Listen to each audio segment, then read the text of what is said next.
The scanner sings once. Then it sings again. On a Tuesday evening in a German supermarket, a clear plastic bottle of sparkling water rides the conveyor. The drink is ordinary. The second beep is not. 25 extra cents attach themselves to a container the customer has not yet opened. The cashier does not explain the split. The receipt does. One line for the water, one line for something German law names Pfand. The customer pays both. Hours later, the water is gone. The bottle stands on a kitchen counter, light, slightly crushed at the ribs, empty of beverage, and still not empty of money. That is the contradiction. In Germany, a covered single-use bottle does not become trash when the last sip disappears. It becomes a bearer instrument for 25 cents, a cash claim printed onto plastic by statute, not by the brand, not by the store, and not by anyone's goodwill.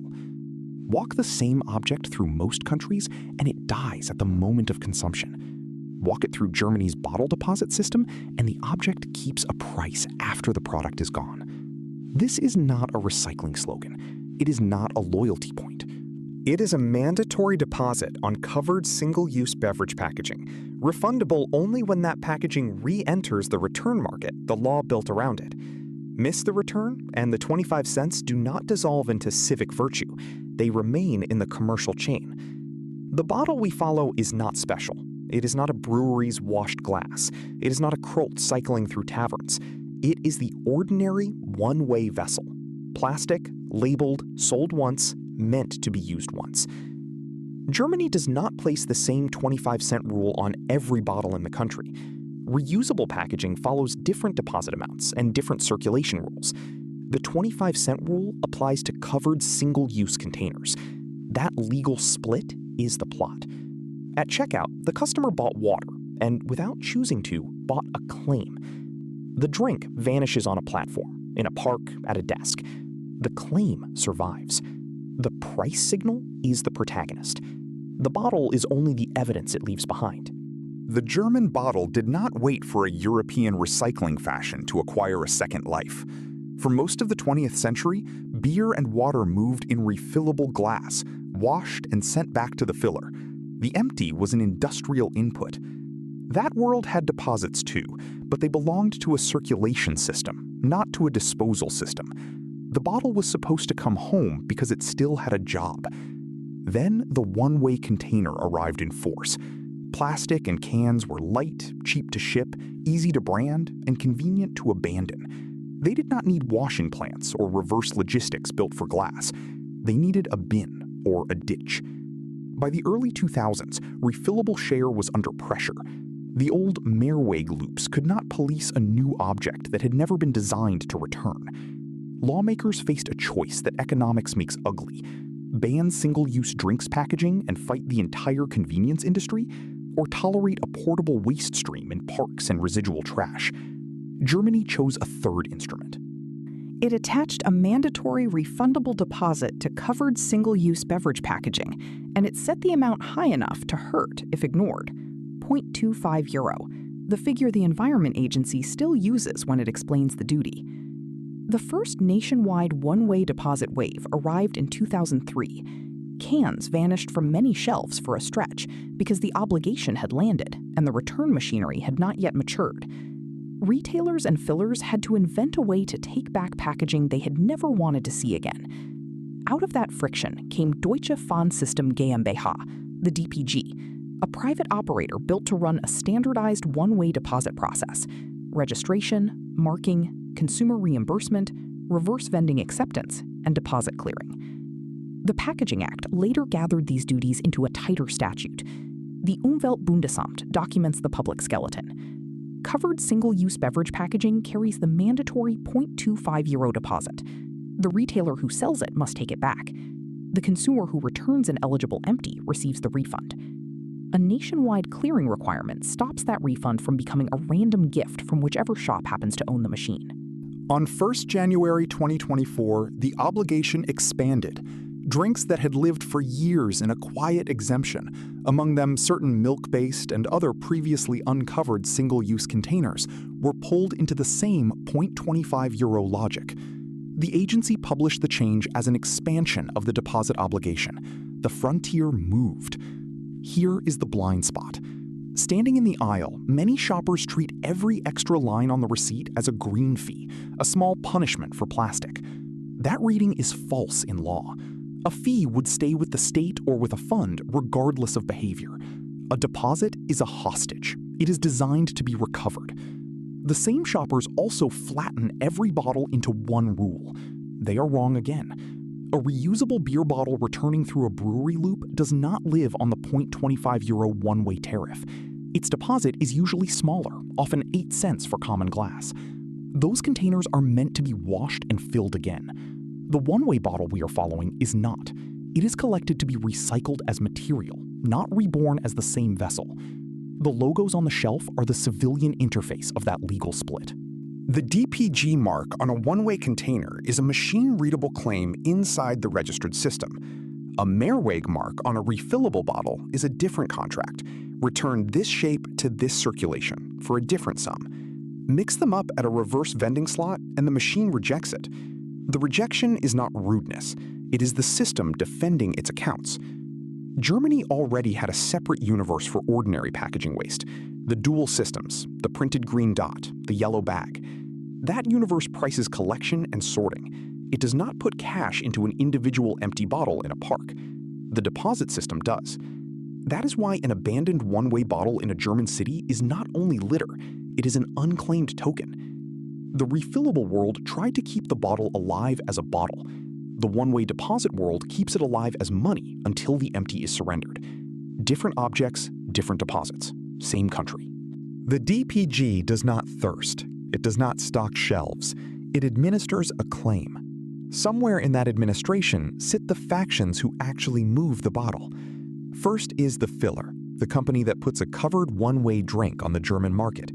Its legal constraint is registration. Without a DPG registered mark and the security feature the machines are trained to read, the empty is just plastic. With the mark, the empty is a refund ticket.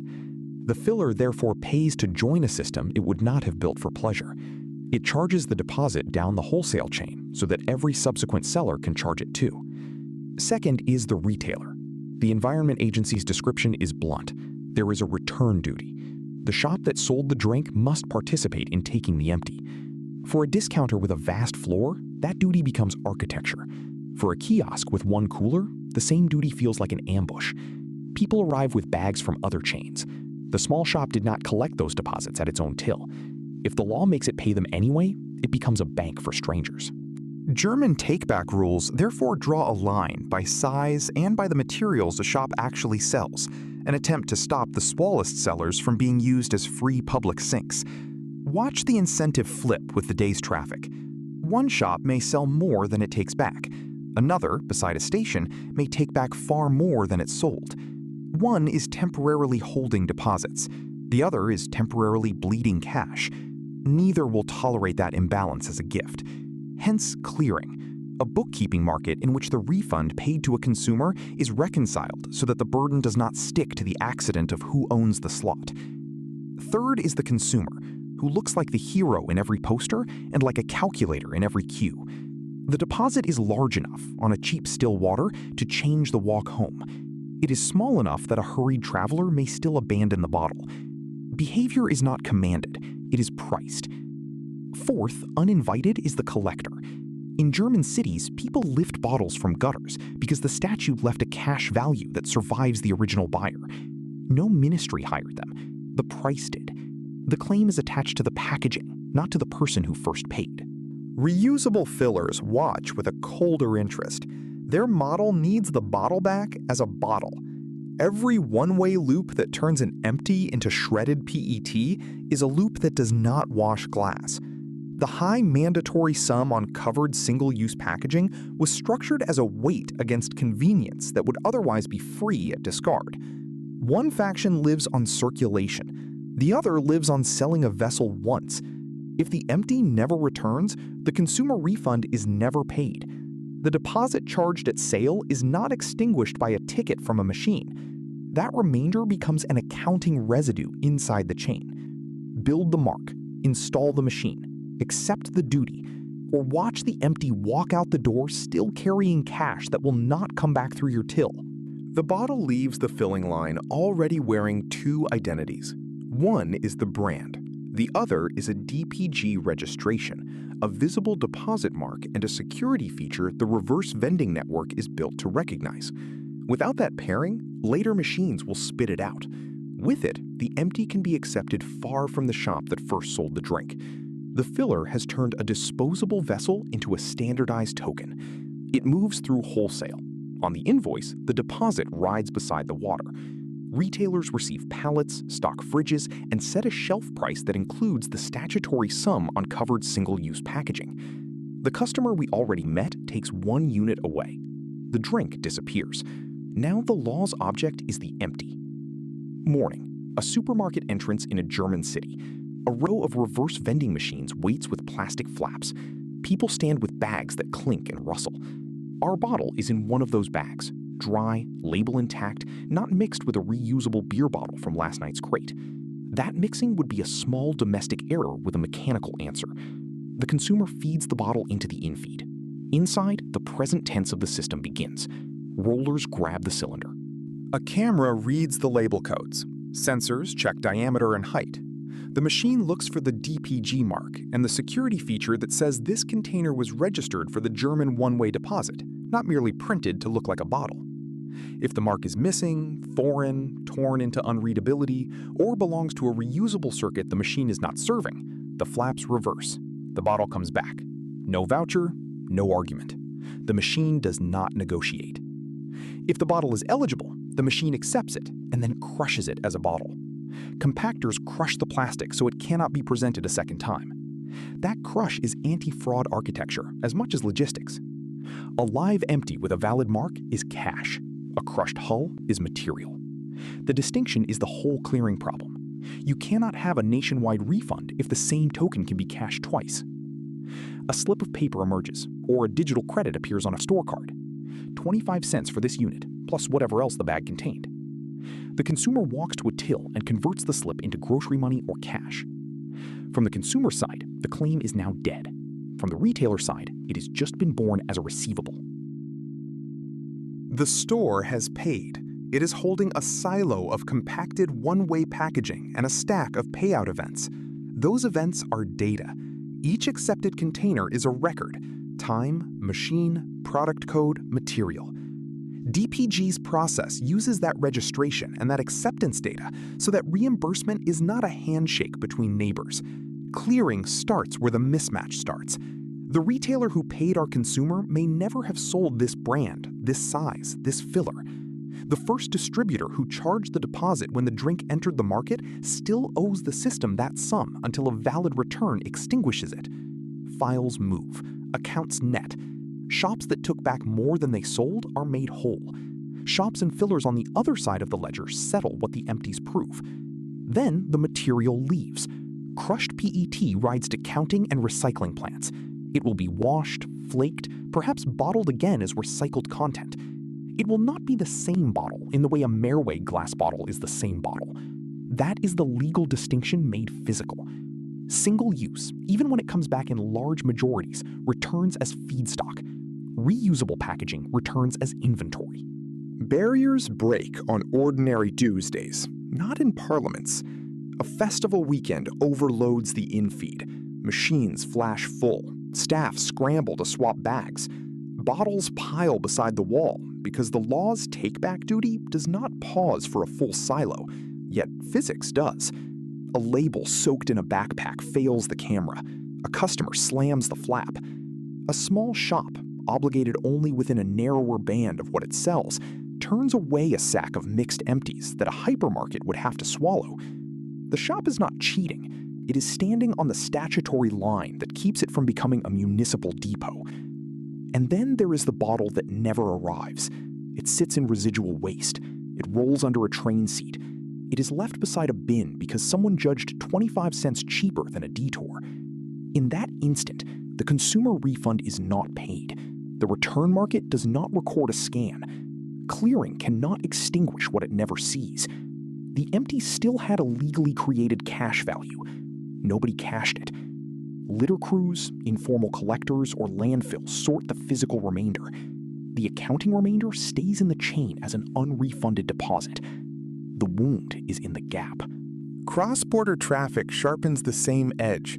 A bottle bought in another country, unmarked for DPG, may look identical in the hand and worthless in the slot. The machine's rejection educates faster than a leaflet. The security feature exists because a 25-cent token multiplied by millions of containers is an invitation to counterfeit labels.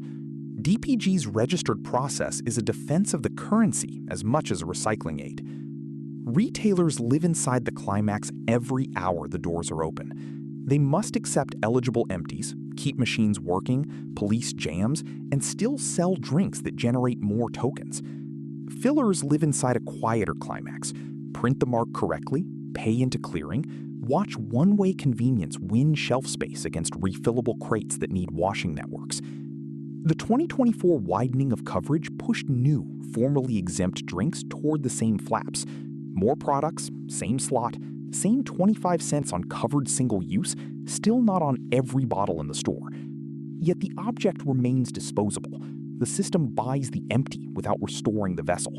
It coordinates a nationwide market in tokens, then ships material.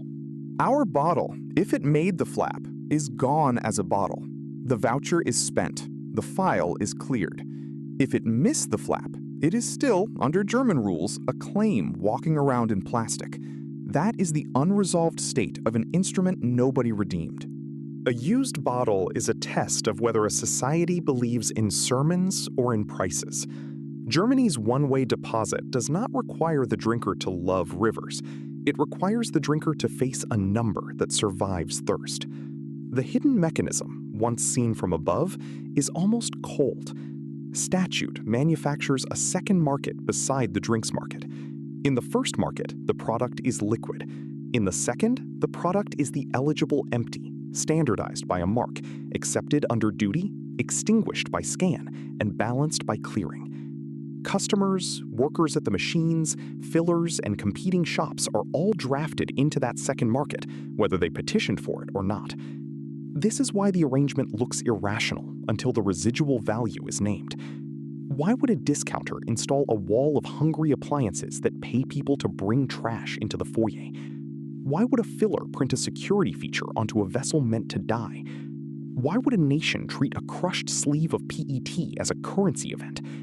Because the alternative is an unpriced leftover, and an unpriced leftover obeys gravity, pockets, and wind. The larger principle is not recycling. Recycling is a materials outcome. The principle is residual price as governance. If the leftover still has a redeemable claim, private hands will carry it toward the point of extinguishment. If the leftover has no claim, private hands will drop it at the first inconvenience. Germany did not have to station a warden at every bin. It stationed a number on covered single-use packaging, and then forced the sellers of that packaging to honor the number on the way back. During the drink, the container is almost invisible. After the drink, the container becomes a small debt the buyer holds against the system, or a small debt the system still holds if the buyer walks away. That inversion is the strange incentive. Most products lose value at the moment of use. This class of packaging is legally prevented from falling to zero at that moment. Zero is allowed only after the return slot says so, or after the claim is abandoned and becomes residue in someone else's accounts. The workers who empty the silos know the principle in their shoulders. The shop that takes back another chain's bottles knows it in the clearing file.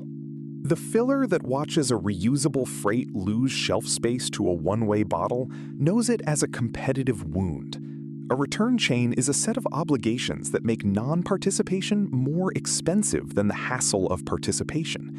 There is a cruelty inside the elegance. The one-way token is cashed by crushing the vessel. The machine pays you, then makes sure you cannot be paid again. Circulation of glass asks for patience, washing, and crates. The deposit on covered single-use packaging asked for a scan. Both are economic machines. Only one of them keeps the bottle alive as a bottle. The other keeps it alive as money, then kills it as shape so the money cannot fork. And still the unreturned empty drifts. A legally created value is only as real as the last person willing to redeem it. The aftertaste is metallic, like a coin in a crushed neck of plastic. If a bottle comes home only because it is still money, what should we admit about every leftover we never price?